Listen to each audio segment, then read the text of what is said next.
नमस्कार साथियों, मेरे YouTube चैनल पर शिक्षा विभाग से संबंधित नवीनतम अपडेट्स पाने के लिए सब्सक्राइब कीजिए, बेल आइकन को प्रेस कीजिए और ऑल नोटिफिकेशन को ऑन करके रखें, जिससे नवीनतम अपडेट्स आपके मोबाइल पर तुरंत मिल सके। साथियों, बोर्ड परीक्षा का समय पास में आने वाला है और जिन विद्यालयों के अंदर बोर्ड परीक्षा के केंद्र हैं, उन विद्यालयों के अंदर बोर्ड परीक्षा आयोजन के संबंध में काफ़ी सारा काम करना पड़ेगा और रिकॉर्ड का संधारण भी करना पड़ेगा परीक्षा के आयोजन के संबंध में। तो परीक्षा के आयोजन के संबंध में इन बोर्ड परीक्षा केंद्रों के ऊपर कुछ रजिस्टरों का संधारण भी करना पड़ेगा। तो ये रजिस्टर कौन कौन से होते हैं, यानी बोर्ड परीक्षा में परीक्षा केंद्रों पर कौन कौन से महत्वपूर्ण रजिस्टर बनाने होते हैं और बोर्ड परीक्षा केंद्रों के पर ये रजिस्टर का संधारण किस प्रकार से करेंगे, क्या क्या होते हैं, क्या इनके कॉलम होते हैं और किस प्रकार से ये जो फॉर्मेट होते हैं ये क्या है, और इन सभी चीज़ों की जानकारी मैं आपको आज के इस वीडियो के अंदर दूंगा। तो आप वीडियो को शुरू से अंत तक ज़रूर देखें और यदि आप हमारे चैनल पर नए हैं तो हमारे वीडियो को और हमारे चैनल को सब्सक्राइब करके रखें, जिससे कि विभाग से संबंधित महत्वपूर्ण सूचनाओं से आप हमेशा अप टू डेट रहें। बोर्ड परीक्षा केंद्रों के ऊपर जो उपयोगी जो रजिस्टर संधारण करने पड़ेंगे और उनके जो फॉर्मेट है, उनकी जो PDF है, वह भी आपकी सुविधा के लिए डिस्क्रिप्शन बॉक्स में उपलब्ध करवा दी गई है, जहां से आप इनकी PDF को डाउनलोड कर सकेंगे। माध्यमिक शिक्षा बोर्ड परीक्षा हेतु परीक्षा केंद्र पर संधारित किए जाने वाले जो न्यूनतम रजिस्टर हैं वह कुछ इस प्रकार से होते हैं। आपकी सुविधा के लिए क्रमवाइज यहाँ दे रखे हैं।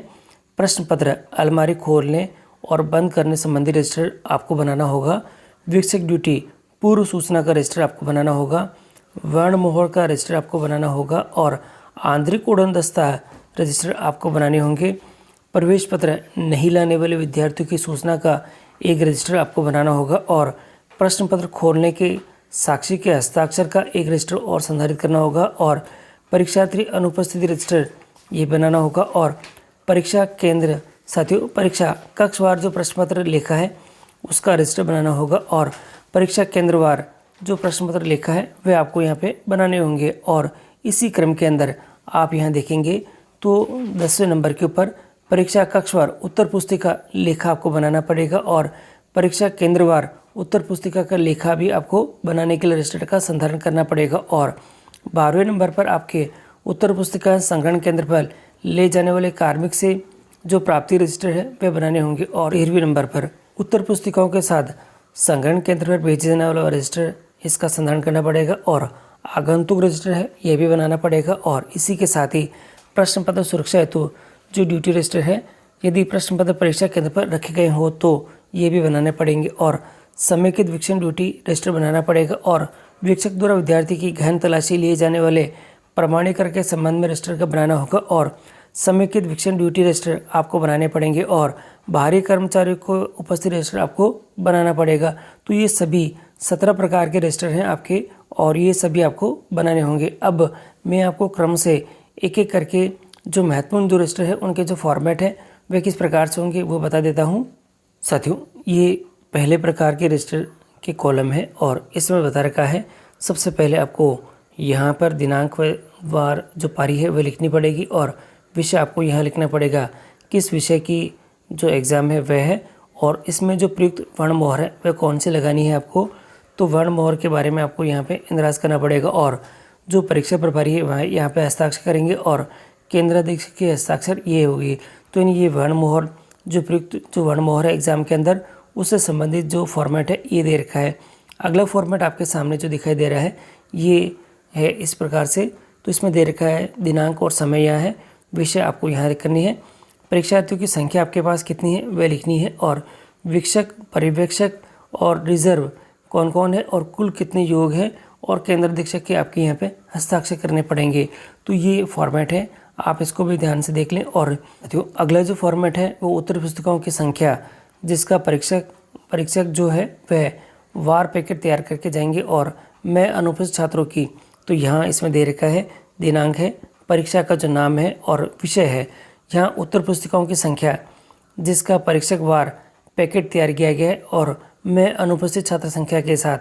तो परीक्षक संकेतांक को यहाँ आ जाएंगे आपके और पैकेट सील करने की दिनांक और समय यहाँ आ जाएगा और साक्षियों के नाम है आपके पास में यहाँ आ जाएंगे। इसी प्रकार से जो अगला फॉर्मेट दे रखा है वह कुछ इस प्रकार से होंगे। यहाँ साक्षियों के हस्ताक्षर होंगे और केंद्राधीक्षक के हस्ताक्षर यहाँ होंगे और संग्रहण केंद्र पर बंडल ले जाने वाले की जो दिनांक है और वह समय यहाँ लिखनी पड़ेगी। बंडल ले जाने वाले कार्मिक के आपको हस्ताक्षर करने हैं और केंद्राधीक्षक के हस्ताक्षर आपको यहाँ कराने हैं। और साथियों यहाँ देखिएगा, संग्रहण केंद्र प्रभारी के बंडल प्राप्ति व हस्ताक्षर में दिनांक और समय आपको यहाँ लिखवाने हैं और ये फॉर्मेट है। यानी जो उत्तर पुस्तिकाएँ आपकी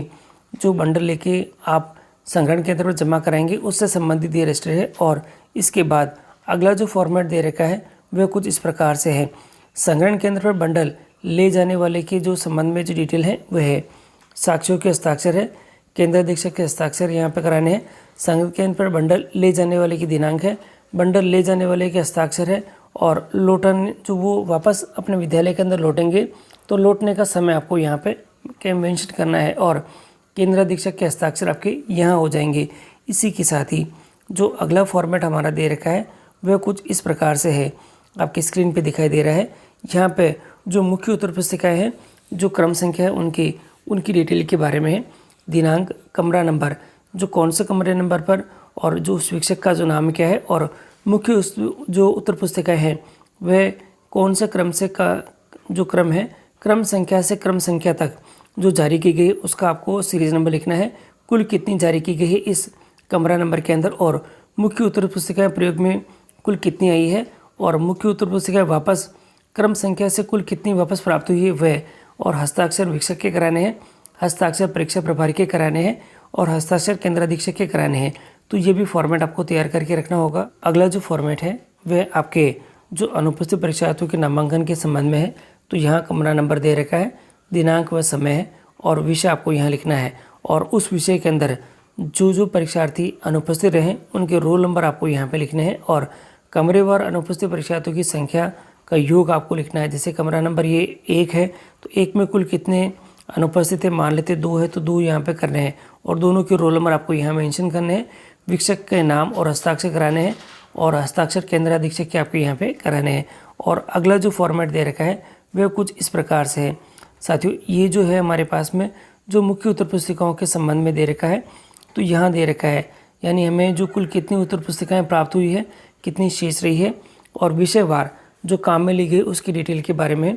तो यहाँ देखिएगा, दिनांक लिखेंगे और जो संग्रहण केंद्र पर जो हमें प्राप्त जो मुख्य उत्तर पुस्तिकाएँ कितनी हुई है क्रम से लगा के क्रम तक और कुल कितनी है यहाँ टोटल आप यहाँ लिख देंगे और विषय क्या है उसके बारे में मेंशन कर देंगे और जो काम में ली गई है उत्तर पुस्तिकाएँ क्रम संख्या से लगा के क्रम संख्या तक और कुल कितनी काम में ली गई वह, और इसी प्रकार से कहाँ तक की क्रम संख्या में शेष बची हुई है वह टोटल यहाँ लगा देंगे और हस्ताक्षर परीक्षा प्रभारी के और हस्ताक्षर केंद्राधीक्षक के आपको यहाँ कराने हैं। इसी के साथ ही साथियों ये एक और नया फॉर्मेट है। इस फॉर्मेट के अंदर साथियों यहाँ आप देखेंगे जो दिन व दिनांक दे रखे प्रश्न पत्र का यहाँ पे और दिन व दिनांक और प्रश्न पत्र का जो नाम है और जो प्राप्त लिफाफे हैं प्रश्न पत्र के संबंध में उनकी जो संख्या है आपको यहाँ लिखनी है। और यहाँ देखिएगा जो प्रश्न पत्र का क्रमांक है कहाँ से कहाँ तक का वो यहाँ लिखना है। कुल प्राप्त प्रश्न पत्रों की संख्या आपको कितनी है वह यहाँ लिखनी है। कुल प्राप्त पंजीकृत यानी कुल हमारे पंजीकृत परीक्षार्थी कितने हैं विषयवार आपको यहाँ मेंशन करने हैं और परीक्षार्थियों को इशू की जाने वाले प्रश्न पत्रों की कुल संख्या कितनी है और